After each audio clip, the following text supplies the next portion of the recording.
Only 4 days have passed since the shock of the Paris attacks. Emotions are still raw, but there is also a powerful need to understand what's really going on and how to respond. Is this a turning point in the fight against ISIS? We've lined up our usual experts. Janice Stein is a founding director of the Munk School for Global Affairs. Ray Boisvert is a former assistant director of CSIS. Saeed Khan is a Middle East historian at Wayne State University, and Samantha Nutt is the founder of War Child Canada. Their thoughts in a moment, but first, some background. Paris under a cold-blooded siege. Images seared into our minds, along with the grim fact that 129 people had their lives cut short, 352 others scarred and wounded. But that was just the latest in a chain of deadly attacks inspired or carried out by ISIS. The crash of a Russian plane in Sinai, Egypt, 224 killed. Brutal beheadings in Zabul, Afghanistan, 7 killed, including a child. Twin suicide bombings in Beirut, 43 killed, 239 injured. And just hours before the carnage in Paris, roadside bombs in Baghdad, 26 killed, 61 injured. World leaders had told us the ISIS threat was contained.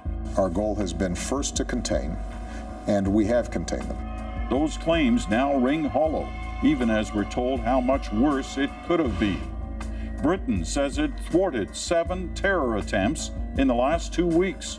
In the last month, says Russia, 2 major attacks were defused.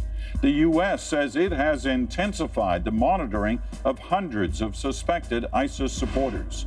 Yet so far this year, ISIS has taken credit for more than 80 attacks outside of Iraq and Syria, with a death toll in the thousands. As countries like France and the U.S. continue to target extremists in Syria, questions remain about how to fight the ISIS threat, both abroad and where we live. So what happens next? What role should Canada play? Can this war be won? And what does winning look like? All right, well, let's start the conversation then on the key question. Is Paris a game changer? Is it a turning point in the fight against ISIS? Saeed, why don't you start us?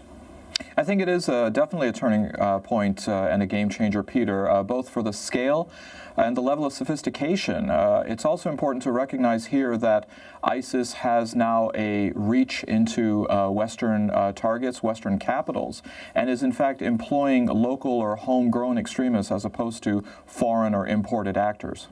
Janice? I actually don't think it is. I don't think it's a game changer for ISIS. I think it's a franchise model that's going to come back to haunt them, really. And I don't think it's a game changer in the fight against ISIS. Peter, we'll see some acceleration, but fundamentally the core elements are the same. Ray, is it as simple as that just an acceleration in the fight against ISIS? It's certainly an intensification, no doubt. Turning point, I agree with Janice. I'm not so sure because I think it's also representative of their weakness. And I think as all these terrorist groups have done in various areas such as Pakistan, Afghanistan, at the moment of greatest pressure, they strike out and then get their adherents to sort of touch different areas. So I think they'll suffer the consequences of that. If nothing else, I think at the G20 meeting, there'll be a lot of discussion around how do we unify to have greater impact to degrade them. Well, that whole issue of unifying and the whole issue of bombing, increased bombing against ISIS, is there a danger here of some kind of overreaction? Sam? There is a danger of overreaction, and one thing that we do know, if you look at what's been happening over the past year, ISIS has gone from having an estimated 30,000 plus fighters to well over, now it's believed to be more than 80,000 fighters. So the approach that we have taken up until this point, well, it may have pushed them back within Iraq and Syria to certain territories. Overall, they have continued to grow, continue to spread, and they are demonstrating that they are able to reach well beyond their borders and mobilize people who are sympathetic to their cause. and that is inherently dangerous. So we have to watch for the overreaction here, because we will, unfortunately, unwittingly, in doing that, play into their hands. All right, I want to try and understand who ISIS is. We've been dealing with this group for some time now, and yet there's confusion around who they actually are. So let's break it up a bit. Janice, who's ISIS? Well, Peter, ISIS starts as a splinter group from al-Qaeda, takes advantage of the chaos in Syria to reorganize, but it's a very curious amalgam. It is there's a significant number of former Ba'athist generals and military experts. These are Saddam Hussein's These are Saddam Hussein's army people who were demobilized by the United States. These people are expert in logistics. They're very good tacticians, and they account for a big part of the success. The other part are very religious people with a particular twist that distinguishes them from other jihadi groups. They're apocalyptic. Sam, who else is in there?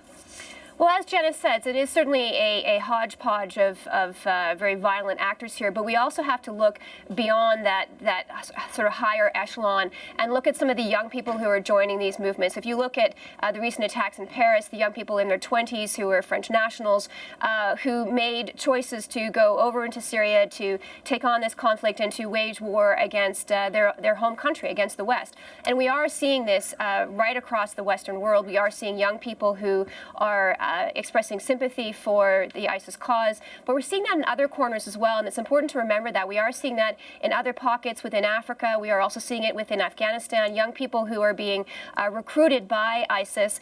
Sometimes they're being paid for their services, and that's one of the reasons why they're attracted to it, but also they are very much ideologically aligned. So we need to pay attention to that group of recruits as well. Saeed, who else are you seeing? Well, picking up on Sam's point of the economic incentives and Janice's point about the franchising, ISIS is operating like a corporation. It's employing Madison Avenue tactics, which suggests that there are some very wealthy, very well-educated and savvy business minds as part of the head office of ISIS. We're looking at marketing tactics that are specifically targeted to different recruitment groups around the world, and is able to go ahead then and harness this idea of using popular culture and consumerism in order to act. I mean, this is an operation that actually publishes a very slick annual report, so it shows how tied in they are to the corporate ethos and the corporate mentality. And one other quick point, they're also brilliant at social media and video production. So these are very, very skilled, very savvy people that are in the leadership positions. But Ray, they're just what we've heard outlined there are three very different groups: disenfranchised youth, wealthy backers, and old generals from Saddam Hussein. What unites that group? Well, for the most part, I think uniting comes around one simple issue, as it does all through the ages, irrespective of the regime and the time and place. It's power. And power is the most important thing to have to be able to garner all the resources that are available. It's also a reflection of the sectarianism that's flourished in that part of the world. Janice's point around the dismantling of the Iraqi army, probably the single most important strategic mistake made by the U.S. government. Religion in this extremism, though, shouldn't be mistaken as being really the cause. It's the tool. It's the tool for making this happen very successfully. And the other tools include the media capability and others. And also, part of this interesting amalgam of people are very much a Western flavor. Some of the most talented people having the biggest impact around the media, for example, are Western foreign fighters who've gone over there and brought their skill set with them. Does this makeup that we've described of ISIS, does that give us a clue on how the coalition that's fighting them should be fighting them, Said? Well, definitely, Peter. I mean, instead of the isolation of looking at only one model, you hear, of course, more reflexively the idea of military intervention, bombing, ground troops, etc. This is only going to go ahead and solve one particular element of it, perhaps cutting off the oil supply from which ISIS derives about a $2 billion revenue annually. It requires looking at the corporate model and perhaps reducing its market share, understanding that its recruits are very much in the same keeping as consumers, as well as taking the political option as well. I mean, we have, of course, some negotiations which are addressing the underlying animus in both Syria and Iraq, which is adding fuel to the fire and allowing ISIS to appear to be the one stable pillar within the region of immense instability. All right, let's talk about next moves here. First of all, in terms of ISIS, Ray, you've got a situation where they seem to be losing ground in the main battle area in Iraq and some parts of Syria. And yet on the headline front, they're making headlines with these actions of terrorism in different places in Europe. What's their next move, ISIS, given that combination of? I think they'll want to increase the tempo and the level of violence that they can project outside. So I think we may see more Paris-like events, but I think they'll also focus on regimes nearby. I think Jordan, Lebanon, Turkey will be prime in their sights because it's easier for men of dissent. They have lots of followers and adherents. There are a couple million to a couple million refugees in each one of those countries. So as a result of that dislocation, they could cause greater upheaval and, of course, create greater opportunities to expand locally.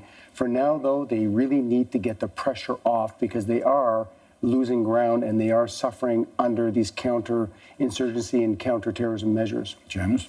I think they're in a tough spot. So that's encouraging news, actually.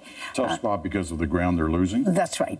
And I think we're on the cusp of some major new ground offenses, particularly from the Kurdish Peshmergas, who are the only fighters who have actually delivered. And those are the Peshmergas, Peter, that we have been supporting and training.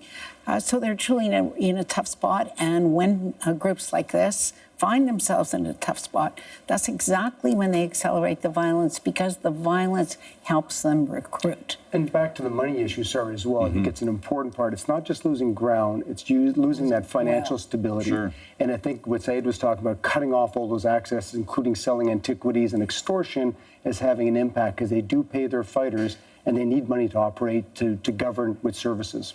Sam, quickly on the ISIS next move.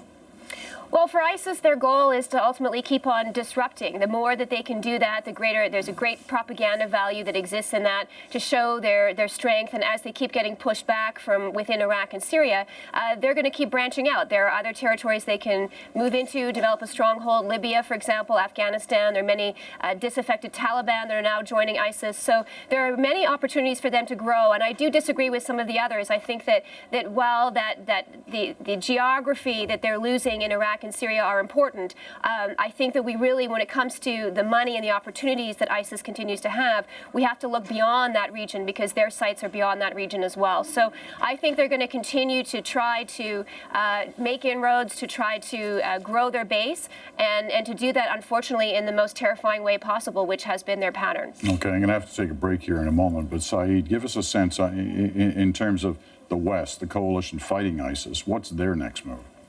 Well, I think their next move, Peter, is that they're going to have to understand this as a multivalent approach and, again, not be concentrated on just one trajectory of either military or political. I think all of these things have to be on the table in approaching ISIS. But I think perhaps more importantly, the West also has to be very mindful that in the process of combating ISIS, it's not mortgaging a lot of its own values and its own policies.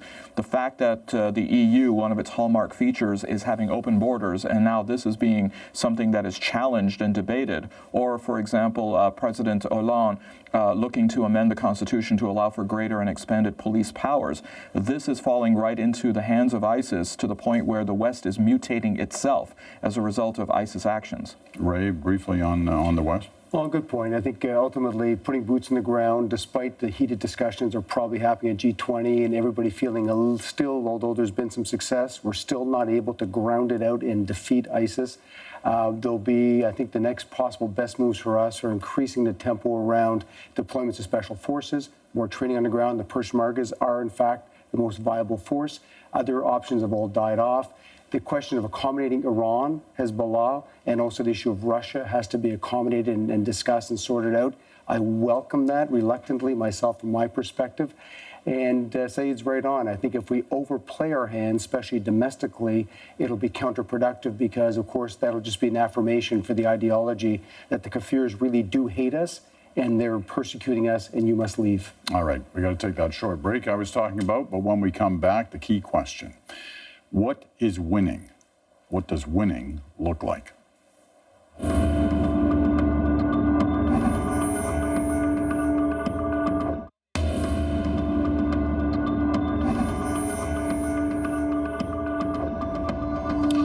Back with Janice Stein, Ray Boisvert, Saeed Khan, and Samantha Nutt. Here's the question. The fight against ISIS, what does a win look like? What does winning look like? Sam, why don't you start us? I want to get back to a point that Saeed and Ray both made earlier, which is that we really have to get at the money. If we can choke off the financial supply and make it much harder for ISIS to replenish itself, that's going to be critically important. And we also have to look at the arms supply and making sure that we put as many control mechanisms in place to try to offset that as well. So I think that is very, very, very important to what winning looks like. But we also have to look at young people, and we have to look at young people within failed states and the refugees that are flowing from these failed states, and do a better job when it comes to providing them with the support that they need to be able to rebuild their lives and rebuild their communities, because nothing's going to get solved until that piece gets solved. Saeed? I agree fully with Sam. Along with that, political solutions in both Syria and Iraq, addressing grievances which give ISIS quite a bit of oxygen there, yet at the same time also addressing some of the grievances of those that are becoming radicalized elsewhere, those who feel alienated and isolated within their own respective societies. And of course, military neutralization has to be one of those elements. Janice? For me, Peter, winning is depriving ISIS of its territorial stronghold in the heartland of the Sunni Arab world, which is Iraq and Syria. Once you do that, they're losers. And losers cannot claim to be the caliphate, and their capacity to recruit will diminish as soon as they begin to shrink and their claims to be who they are belied on the ground. Right. Although we're not at war, there's a military approach to this. And you know what? I never understand that argument. We're not at war. We're dropping bombs on these people. Mm-hmm. They're fighting us. We see what happened in Paris. How is that not war? Oh, absolutely. It's not a traditional conventional warfare approach, similar to the way Russia pursues its hybrid warfare, its internet, cyber operations, dislocation, moving people around, little gray men with no uniforms, a number of things. End of the day, there are Kalashnikovs and people dying. In this case, it's really about air power, and I'm a full supporter. We should continue. We must. Drones as well. We need to continue to decapitate the senior leadership, and that's a very military approach. The other part's about intelligence on the ground. It's about shaping. It's about contributing to some sort of capacity building in that area, as we talked about. And finally, it's really about the counter-narrative. It's that resilience building within. I think Canada does benefit from having a more resilient society. People are better integrated. They believe they're better stakeholders. We're not immune, but I think we're far better, we're more inoculated than perhaps Europe and other parts of the world. And that's our strength. Well, we'll save for another day the discussion about air power and what it actually does. Because, you know, this is the fight we've been running against people like ISIS and before them Al-Qaeda for 20 years, and we're still fighting them. And terror attacks have gone up worldwide in that period of time as well. Terror attacks have gone Absolutely. up. Anyway, it's a holding power. A holding power. Next conversation we'll have on that one. Thank you all, Ray, Janice, Sam, and Saeed.